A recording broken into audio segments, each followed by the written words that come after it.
انہوں نے مرزا صاحب کو کہا مرزا صاحب آپ کل کے چھوکرے ہیں, آپ نے رسول اللہ کو چھوکرا کہا. تو کہنے لگا یہ مولوی چھوکرا چھوکرا کہہ کے مجھے گالیاں دے رہے ہیں, یہ اس کی ویڈیو موجود ہے. اب اس کو کیسے راہ دی جائے؟ جو چھوکرے کو گالی کہتا ہے, پہلے کہتا چھوکرا لڑکے کی ٹرانسلیشن ہے, جب اس کو کسی نے چھوکرا کہا تو کہتا مولویوں کی زبانیں دیکھو, مولوی مجھے چھوکرا کہتے ہیں. چھوکرا تو گالی ہوتی ہے, اگر گالی ہوتی ہے تو رسول اللہ کے بارے میں اڑ کیوں گیا؟ تو ضد کیوں کر رہا ہے؟ تو ہمارا یہ مطالبہ اداروں سے, ایجنسیوں سے, پولیس سے, انتظامیہ سے, FIA سے ہے کہ اس کو 295C کے تحت بھی گرفتار کیا جائے, عدالت میں جا کے اپنے بیانوں کی وضاحت دے دے, عدالت بری کر دے, اس کی کوئی لاجک پیش کرے. میں اور میرے ساتھیوں پہ وہ ظلم ہوا ہے جو صحابہ پہ بھی نہیں ہوا. یہ تو کس کے ساتھ اپنا کمپیریزن مستقل کرتا جا رہا ہے.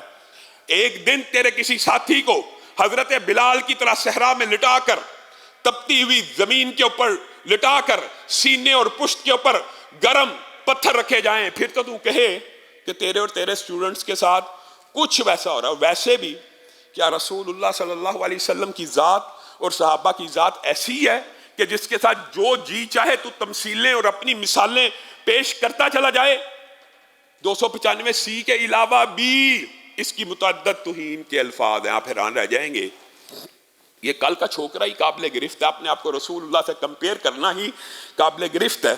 لیکن اس بدبخت کے ماننے والوں کی عقل کے اوپر ایسا پردہ ہے, اس قرآن پاک کے بارے میں کہتا ہے اور کچھ باتیں انسان کی درست بھی ہوتی ہیں. یہ جو بات ہے یہ ہم بھی آپ کے سامنے رکھتے ہیں کہ قرآن پاک کو ترجمے کے ساتھ, ٹرانسلیشن کے ساتھ پڑھنا چاہیے. قرآن ہدی للناس ہے, سمجھنے کی کتاب ہے, یہ بات تو درست ہے.